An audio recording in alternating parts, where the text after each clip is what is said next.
Hey, Tara, welcome to the His and Her Money Hey, Show. Tara. Hey, how are y'all doing?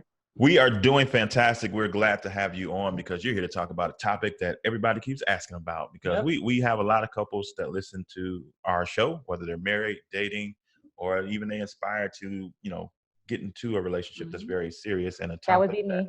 that and a common thing we hear is, man, I can't get on the same page. I can't communicate with my significant other about money. So we're super glad to have you on because you have written a fantastic brand new book that dives deep on the matter. But before we start talking about all that, you have an extensive history. But for those who don't know who you are and what you are about, can you just say hello to everyone and Oh, let them yes. know what you are all about?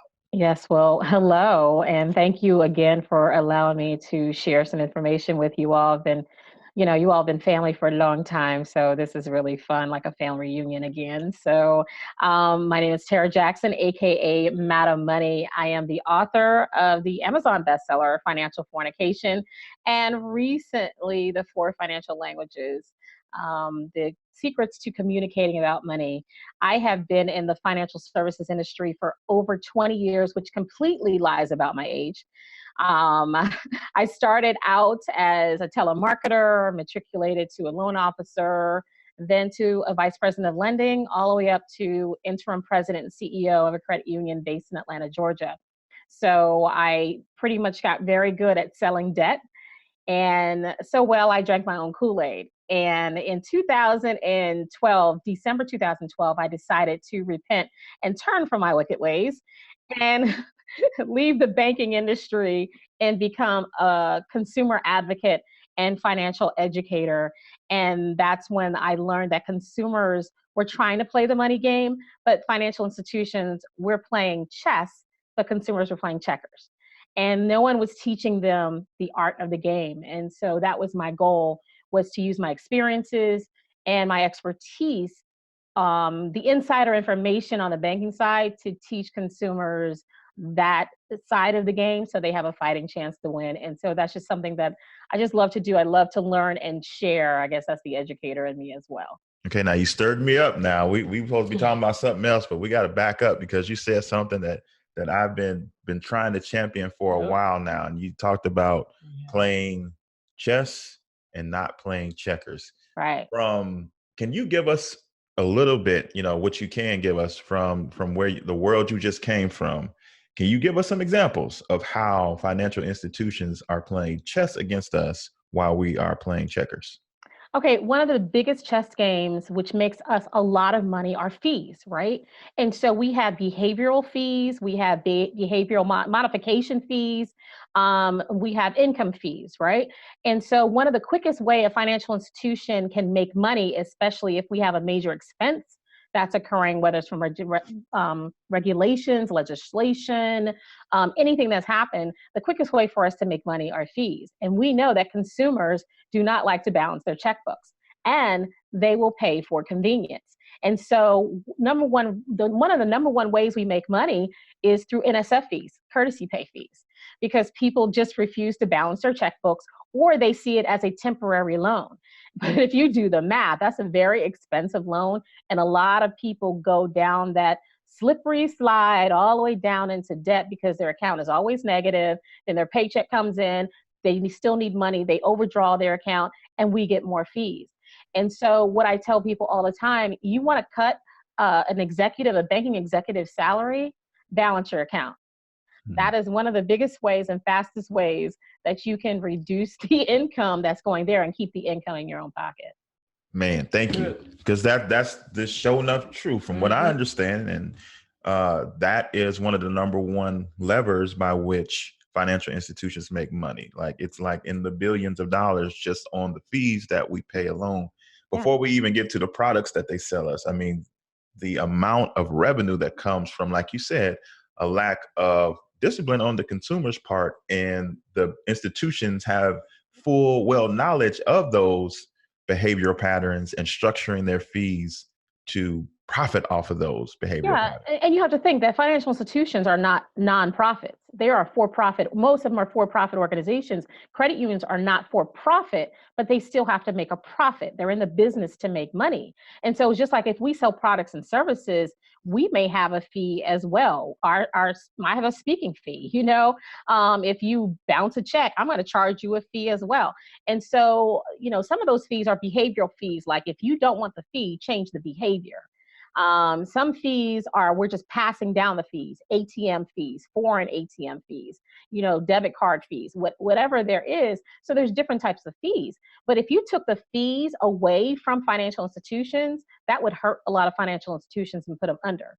Because the second way, which should be the first way we make money, is through loan interest, the money that we make off of loans. And people, they're just so happy to get a loan. They don't realize the lower the credit score, the more they're going to pay. So the more interest I can charge you if you have a low credit score.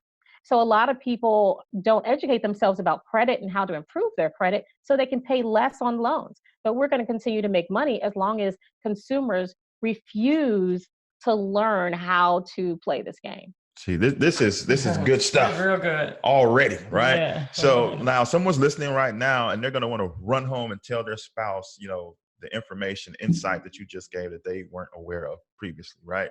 And in a lot of instances, their spouse might not be, as enthusiastic about, this new financial knowledge and literacy that's being attained by spouse A.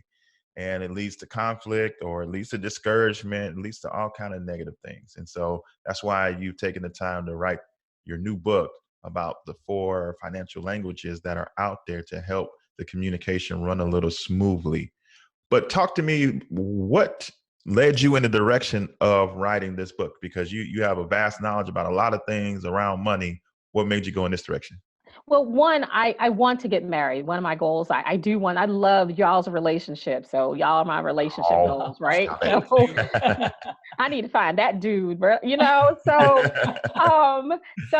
I do know that, 5 in 10 marriages fail in divorce. And 20% of those cite that money was the reason or the cause for the divorce. And so my whole thinking about money is that money is a tool. Money is a tool that we use, whether it's to create a life, whether it's to have fun or whatever, but we've given it so much power. But money should not have the power to destroy something that was built in love. That's just my philosophy. And I found that was so amazing that people allow money to destroy something that was built in love. Like, I've seen couples where they've had infidelity, but they're still together. I've seen where they had to deal with the trust issue, that they're still together. So when that money thing hits, it hits to a point where, it breaks them up. And then if, divorce is a moneymaker for a lot of attorneys within that. So everything centers around money. And then, when I was working with a lot of marriage counselors would would counsel couples. If it was dealing with a money issue, they would call me in to interpret the conflict and then translate to each other. That's when I realized they're saying the same thing. They're saying it in 2 different ways. They're saying it in different language. One is speaking Greek. The other one is speaking Spanish. They both love each other. They both want the same thing. They have a different way to communicate it, and neither one of them understood. And so that's when I realized, just like love has a language, money has a language too. Our finances has a language too. And that's why I came up with that book. One, I was just trying to save a couple marriages, preferably my own when I get there. I think you bring up a very good point. I think sometimes even in our, would you call them disagreements? Yeah, just sometimes we don't see the same thing. But we're really saying the same thing. Yep.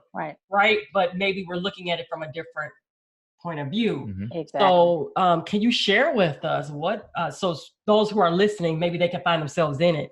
What was something very common that you would see? Maybe one spouse was saying this where the other one was saying that, but it was really the same thing. The most common conflict, I call it cash conflicts or dollar disagreements, or money misunderstandings. I love alliteration. So is a saver and a spender. A saver and spender. They both want a home. They both want to travel. They both want to retire.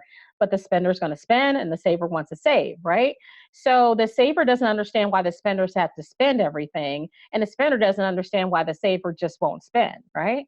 So if a spender has access to the money, we're going to spend because I'm a spender. Hi, my name is Tarra Jackson. I'm a financial fornicator, right? So if I have access to the money, I'm going to spend the money. And our whole thought process is if we have access to it, it's available for us to spend. So the saver can have access to a whole bunch of money, but they have discipline enough to not spend it. So a spender doesn't understand a rainy day fund. We don't get that. It's raining outside. Can we spend some money now? We don't understand window shopping. I think that's the most asinine exercise ever invented. My grandmother used to make me do it all the time. It's like going into a steakhouse and you're really hungry and you can only look at the steaks, but you can't buy anything. This doesn't make any sense, right? And so a lot of my couples, I had some narcissistic spenders like, I deserve this. I work hard for this money. I need to spend my money. Then we had the scared savers that were like, I don't want to be destitute like my parents or like other people. So I need to hoard as much money as possible. And that is what causes the biggest conflict is between the saver and the spender and them not being able or wanting to communicate in each other's language. The other thing is the saver and the investor, right? So the saver and the investor, you would think they speak the same language, and they don't. A saver needs safety, security, and they need control. So they don't like risk. An investor loves risk because they know the more risk, the more return. And they know if I lose the money, I'm going to get the money back and then I'm going to invest again. So I had a lot of conflict between savers and investor. The husband wants to invest in this business or invest in this stock. And the wife is like, no, because I don't want to lose all of our money and we need to save for college and we need to save for emergencies. And so they wanted the same thing. They wanted to be able to grow their money and to live a happy life together. They just had two different ways to go about it. Does your credit score have you down and looking for solutions? You may just find the answers you're looking for with Credit Sesame. Credit Sesame is your solution for a free no-hassle credit score, credit analysis, and tips for managing your money. They are here to help you take control of and have the tools you need to bring about a bright financial future. Get empowered today. There's no credit card required. Receive identity theft protection up to $50,000 and discover a marketplace for credit and loan officers that will help you get to your next level. Visit hisandhermoney.com/credit sesame for more details. So you gave us, I think I counted 3: spender, saver, investor. So what's the fourth language? The fourth language is giver, right? So the giver, and the beautiful thing about I love my givers because they're automatically, in most cases, fiscally bilingual, right? They automatically speak 2 financial languages. For example, if a giver gives money, they're probably a saver too because they have the money to give. So if you go to the giver and the giver can give a couple $1,000s and it's not going to hurt them, they probably are a saver. If the giver gives gifts, my grandmother used to do this all the time. She used to go shopping and she used to buy a whole bunch of stuff. But I was like, what are you buying it for? She puts it in this closet to give gifts just whenever, she's like, oh, there's always a birthday or anniversary or some reason to give a gift. And so she was automatically a spender as well. And then when you have those that like to invest in people's businesses or give people to start their businesses, they're probably investors as well. Those are your angel investors, people to look. They're always looking to give philanthropy, but they want to invest in a business as well. And so givers want to give, but a lot of times savers, investors, and spenders, we chastise givers for giving all their money away. Mm-hmm. And so what they'll do is they'll hide their giving, that the baby, here's some money, don't tell your daddy. Baby, here's some money, or here's something, don't tell your mommy, you know what I mean? Because we chastise them. And with givers, there's a way to communicate with all 4 of those languages. So that there is a positive outcome. I talk about that in the book, How Words Matter, right? Words matter because words create triggers, positive and negative. Those triggers create emotions. Those emotions create action, right? So now it comes down to, I think, one, identifying who you are, and then identifying who your spouse may be in within these four languages. Now, how do we, once the identification process happens, I think that's one thing. But then how do you, because I think human nature, no matter what topic we're talking about, right now we're talking about money, but we are going to be prone to think that our way is the right way when it comes to something, right? But now we have a spouse who operates with a different financial language. We've identified it now. I'm a spender, my spouse is a saver. But now how do we go about appreciating their difference and finding common ground? You touched on the first part, is you touched on a major thing, is that this is really all about you. One, you have to understand who you are, understand what your dominant financial language is. Because a lot of people say, oh, I speak all four, but you have a dominant financial language. Once you understand what that dominant financial language is, you understand how you basically communicate, think about, use money. And so then you identify what your spouse is. One, if you respect your financial language, then the second thing is respecting your mate, your spouse, your business partner, your boyfriend, girlfriend, respecting their financial language, because their financial language isn't wrong, it's different, right? It's because all of them are the same. There's not one that's better than the other. Right? So a saver is no better than a giver, no better than an investor, no better than a spender. What makes it bad is anything in excess. So if you overspend, that's wrong. If you oversave and you don't spend on what's needed or invest, that can be wrong. If you invest everything and lose it, that can be wrong. And if you give all your money away, that can be wrong. So it's a matter of respecting and saying that your language is to be respected. The third thing is making a conscious decision to learn your partner's language. Understand what those negative triggers are and avoid using them. Understand what those positive triggers are and using them. Understand, how to speak in their language. And that's what I do in the book, is I give you examples of conversations to have with each of the languages, depending on who you are, so you know how to have a conversation. Like, for example, one of the negative trigger words to never use with a spender is the word budget, right? We don't like to hear the word budget, because when we hear budget, we hear diet, die, deprivation, I can't, bondage. You know what I'm saying? So we don't like, because the budget tells us what we can't spend. It's like me being on a diet. Diets don't work for me, because all the diet does is tell me what I can't eat. So if you tell me everything I can't eat, what do I want to eat now? What you can't eat. Everything I can't eat, right? So now I'm going to rebel and I'm going to binge, right? So what I need is an eating plan. Tell me all the great, positive, and great foods I can eat, so I can focus on that and I want to eat that. It's the same thing with a spender. Could be semantics, but it still helps for us to have a spending plan so that we can plan how we're going to spend the money, whether it's on savings, investing, giving, and everything else, versus a budget telling me what I can't spend on. Right. So is it safe to say that we should not be trying to change our spouse's language? We should actually embrace it. Well, you can't change your spouse, whether it's with money or whether it's with anything else. If your goal is to change your spouse, you have the wrong goal. Or right? influence them. You know how Yeah. sometimes as a husband and wife, sometimes you want to influence them to kind of see your side. But is it safe to say that they are who they are and learn how to embrace it and work with it? Learn who they are. Set an example. Like you said, have positive influence, right? Because if I am married to a saver and I want him to spend on things that we probably need or spend a little bit more, I will communicate in saving. I will take the time to learn about savings. I will do what it takes to learn his language and for us to be on one accord. And because I'm doing that for him, he's probably going to want to know, reciprocate that. If he loves me like I think he's going to love me, right? It's just like your love language, right? If I love you in your love language and make you happy in your love language, won't you want to love me in my love language as well?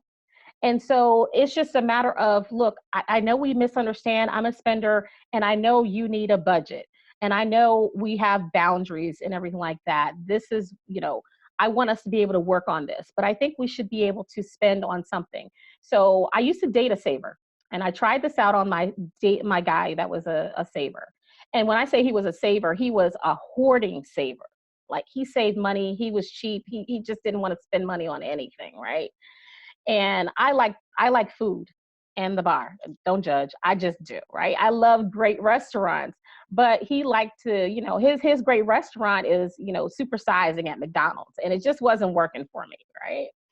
And so, I really wanted us to take this vacation together, and I knew he would probably say, we can do a staycation in the house and not spend any money.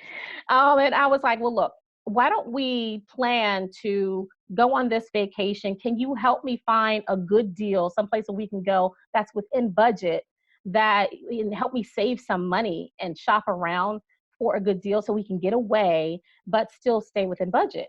And because I use those key terms, he was open to the conversation. So we didn't spend as much money as I wanted to by going on this 5-day cruise, but we did go to, a few states over, stayed at a nice hotel, found some nice restaurants. He Groupon the heck out of me. But we still accomplished what I really wanted to do within the confines that made him feel safe, right? And so after we did that, he realized, oh, it's okay to spend money as long as we plan for it and we save for it. And so that caused him to spend a little bit more money in a different way.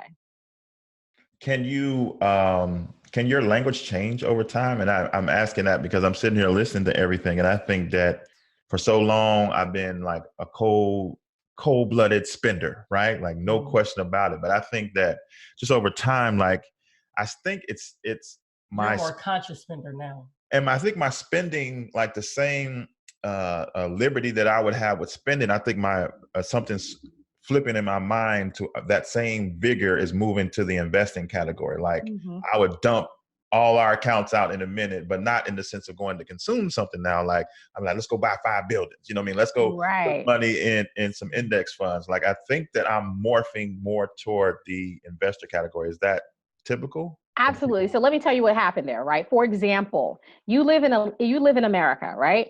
And you are like, you know what? I can't deal with Trump anymore. I'm out. Deuces. I gotta go, right? And you decide to move to Spain. Okay. So if you move to Spain, nobody in Spain where you're going knows how to speak English. It's not going to serve you to only speak English in Spain. You have got to learn a new language while you live in Spain.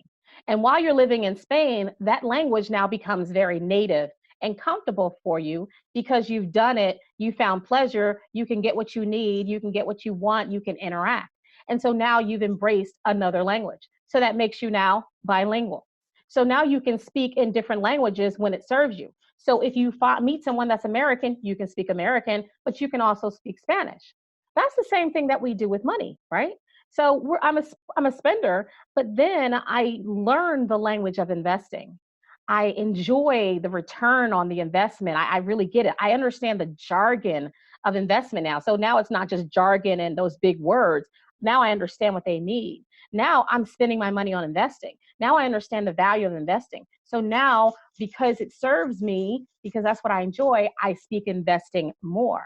And so now that becomes my preferable language versus what my dominant language was when I came up. Because we form our languages from 3 key areas: through education, environmental, and experiential, right? So environmental, what we grew up, how we grew up, what we've seen our parents do, what we see our family and friends do. Experiential, what we've experienced in life.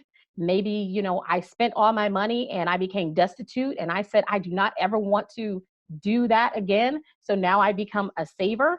That's really what happened to me. So I was a hardcore spender and then I lost everything. And then when I started getting money back, I became a scared saver. So I hoarded money but that didn't serve me because it wasn't making any more money. So then I had to learn investing.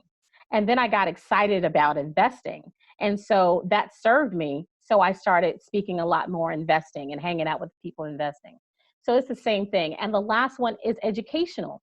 We learn it. I had a strong desire to learn investing in the stock market, investing in real estate. So what did I do? I learned it. I read books. I hung around people that spoke that language, and I decided to learn that. So now I speak in all 4 languages, one because of environmental, one was because of experiential, and the other one was because of educational.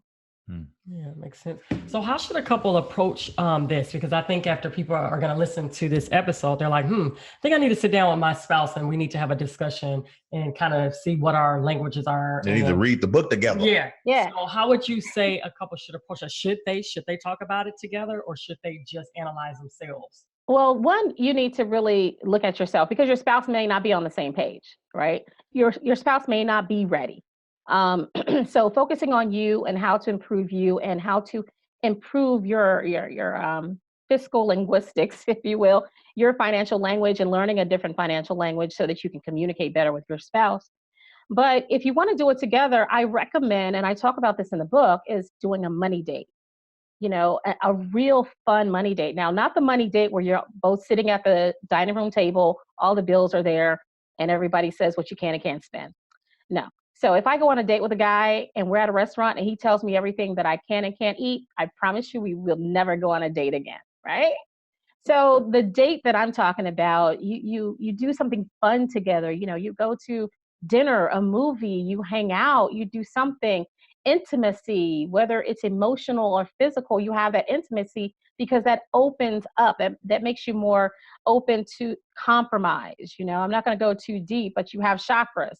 I talk about those. So those are very important. And then you have the conversation. And in the book, I give you ideas on how to bring up certain conversations.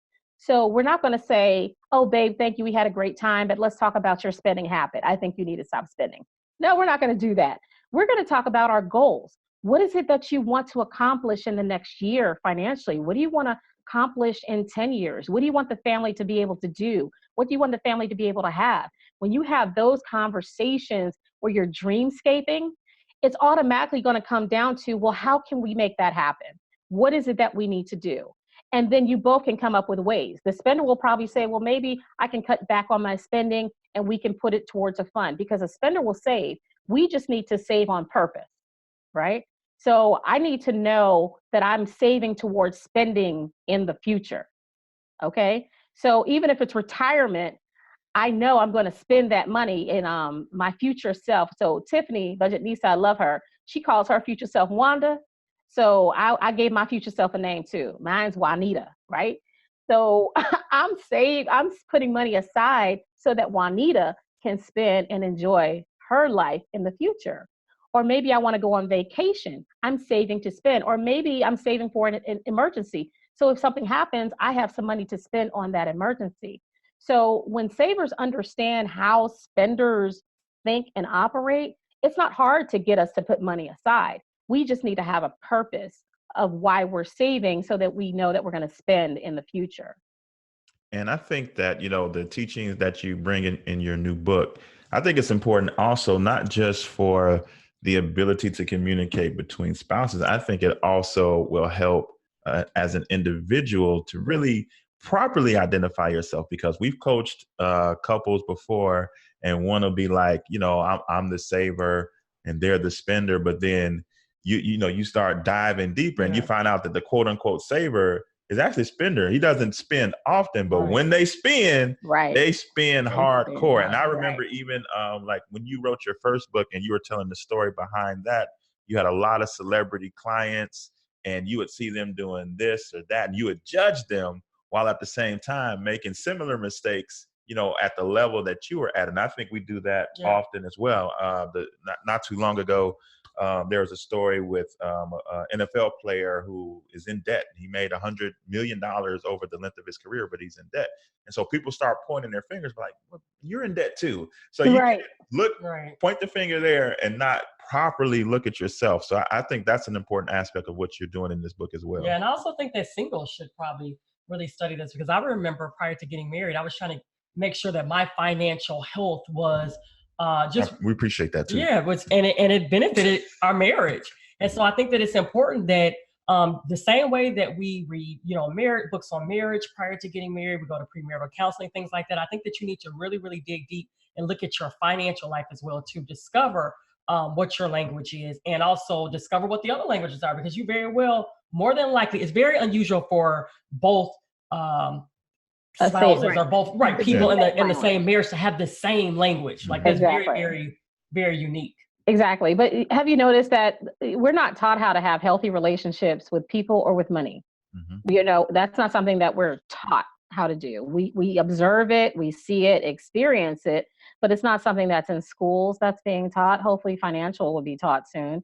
But our parents, a lot of parents, you know, I very rarely vaguely remember having the sex talk with my mom. I don't recall, but I know I didn't have the credit or money talk with her. Yeah. You know, we didn't talk about money. I just saw her. That's how I became a spender, is that, you know, happy, sad, whatever. My parents threw the best house parties ever, every Friday night. I'm trying to tell you, ever. But, you know, what I did learn is that if we didn't have enough money, we just went and borrowed the money to have enough money to go spend, right? But on the flip side, my baby sister was in the same household and she turned into a scared saver. The reason why is because she was in there longer when my parents were having more financial issues than I was, because I left the house, I was older. And so she saw the turmoil that they went through financially and what it did to them in their relationship. And she said, I never want to go through that again. And so that quickly turned her into a saver. And she became a scared saver because she was like, I never want to experience that. So you have two people that came up in the same household.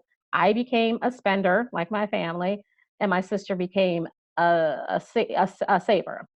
I was a spender, she was a saver. But as she grew up, she started to revert back to how we were brought up and started to spend, but she can convert back and forth. I mean, she literally just, you know, she changed her whole life. She gave up her dream home to live her dream life. So now she has more than enough money because she was disciplined enough to do that. Now, spenders are disciplined. We're just disciplined in spending.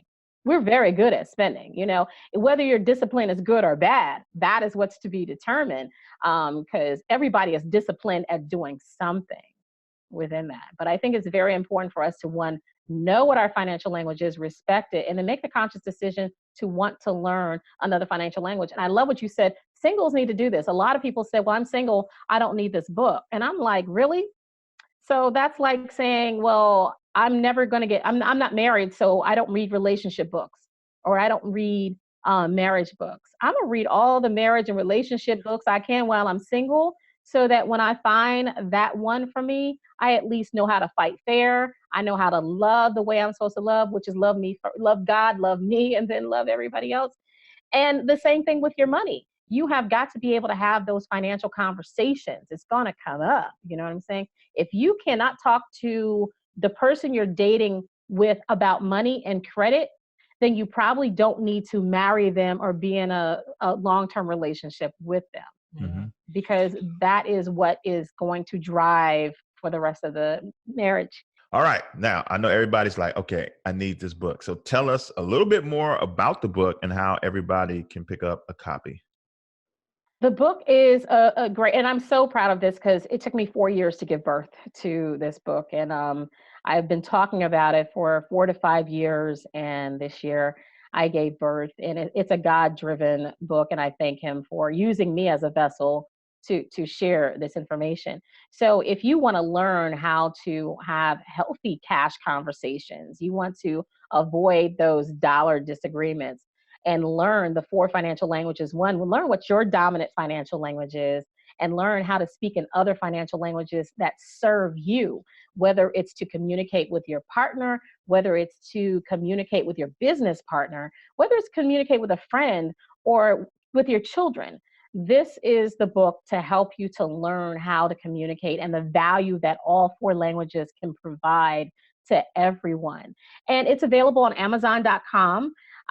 You can do Prime if you want to get it quickly. You can download it through Kindle. You can also go to the 4, that's the number 4, financiallanguages.com. And the Audible version will be coming out later on this year. So I'm really excited about that as well. Awesome, man. This has been super valuable information that you shared with us today. And we're super appreciative that you made some time for us and able to make this happen. Thanks so much for coming on the show. Thank you. Oh, my pleasure. Thank you so much for having me.